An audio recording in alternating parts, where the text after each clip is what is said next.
बिहार के वजीरगंज में बोले सीएम योगी, हमारी सनातन धर्म की परंपरा है। आप सभी को कार्तिक पूर्णिमा की बधाई। विपक्ष ने नौजवानों का रोजगार छीना है। बिहार में पहले सब कुछ चौपट था।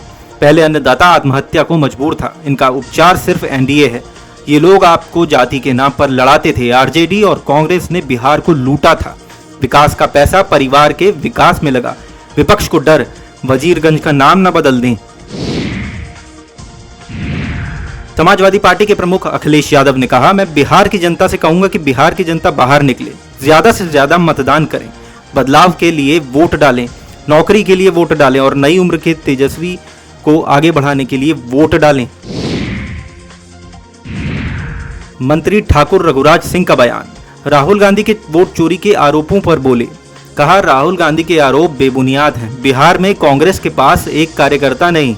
राहुल डर गए हैं, इसलिए बेवजह के आरोप लगा रहे। प्रदेश अध्यक्ष भूपेंद्र चौधरी का बयान, बोले वंदे मातरम भारत की आत्मा की आवाज। वंदे मातरम के 150 वर्ष पूरे होने पर उत्सव मनाया जाएगा।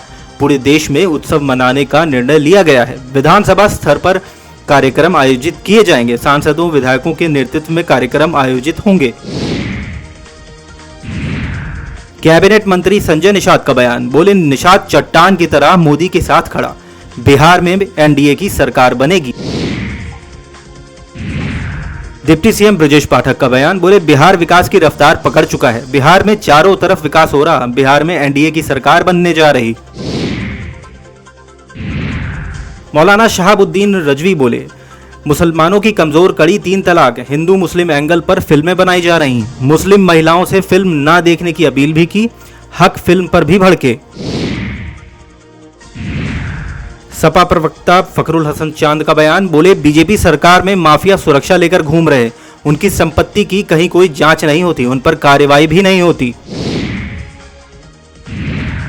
राज्यसभा सांसद ब्रजलाल का बयान, बोले एक समय माफिया के हिसाब से काम होता था। छापेमारी करने में एसपी डरा करते थे। सीएम के प्रयास से माफिया खत्म हुए। कांग्रेस प्रदेश अध्यक्ष करण माहरा का बयान, ईडी सीबीआई को दूंगा भ्रष्ट नौकरशाहों की लिस्ट। जल्द उत्तराखंड के भ्रष्ट नौकरशाहों की लिस्ट बना लूंगा। अधिकारी भ्रष्टाचार में पूरी तरह से लिप्त हैं। राजद नेता तेजस्वी यादव ने कहा, कार्तिक पूर्णिमा और गुरु नानक जयंती के अवसर पर मैं हार्दिक शुभकामनाएं देता हूं। गौरा बैराम विधानसभा क्षेत्र से विकासशील इंसान पार्टी के उम्मीदवार संतोष सहनी द्वारा अपना नामांकन वापस लेने पर भी बोले, यह निर्णय उनका है, हम लोग अलग थोड़ी हैं। आरजेडी सांसद मनोज झा ने कहा, इस तरह के आरोप लोकतंत्र के लिए एक गंभीर संकट का विषय है। एक तरफ वोट चोरी का आरोप, दूसरी तरफ एक भूतपूर्व मंत्री ने कल 62,000 करोड़ के घोटाले का खुलासा कर दिया। मतदाता सूची पर बोले राहुल गांधी, कहा हमारे पास स्पष्ट सबूत है कि 25 लाख मतदाता हरियाणा में फर्जी हैं। या तो वे मौजूद ही नहीं हैं या वे डुप्लीकेट हैं या किसी को वोट देने के लिए डिजाइन किए गए हैं। हरियाणा में हर 8 में से 1 मतदाता फर्जी है, जो 12.5% है।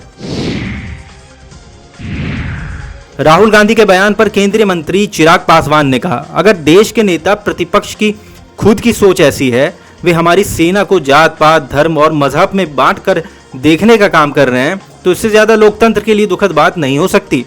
अगर आपको इतनी ही चिंता है तो बता दीजिए ना, देश की सत्ता में लंबे समय तक कौन था? शासन में अगर आप थे तो आपने क्या किया? सेना में भी जाति के आधार पर विभाजन करना था तो करवा देते।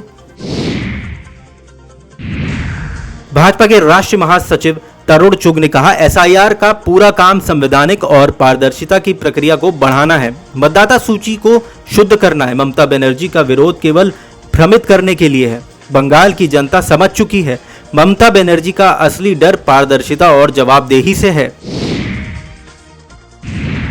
केंद्रीय मंत्री और जेडीयू नेता राजीव रंजन उर्फ लल्लन सिंह ने उनकी टिप्पणी को लेकर एफआईआर दर्ज होने पर कहा, चुनाव आयोग संवैधानिक संस्था है, हम सब चुनाव आयोग का सम्मान करते हैं। जिस वीडियो की बात हो रही है उसे अगर कोई पूरा सुनेगा तो पता चलेगा कि राजद ने जो ट्वीट किया है वो भ्रामक है। जिस गांव का ये वीडियो है वहां राजद के एक दबंग नेता रहते हैं। वो गरीबों को डरा धमका कर बूथ पर जाने नहीं देते। मैंने यही कहा कि अगर ये नेता गरीबों को डराएं तो गांव के लोग उनको घेर कर बंद कर दें। रक्षा मंत्री राजनाथ सिंह ने कहा, बिहार की जनता ने मन बना लिया है। बिहार में 2-3 बहुमत से एनडीए की सरकार बनने जा रही है। आरजेडी नेता तेजस्वी यादव की घोषणाओं पर उन्होंने कहा, वादे बहुत किए गए हैं, लेकिन आरजेडी ने आंशिक रूप से भी अपने वादों को कभी पूरा नहीं किया। भाजपा सांसद दिनेश शर्मा ने कहा, प्रदेश में 67,000 एकड़ जमीन माफिया से वापस ली गई।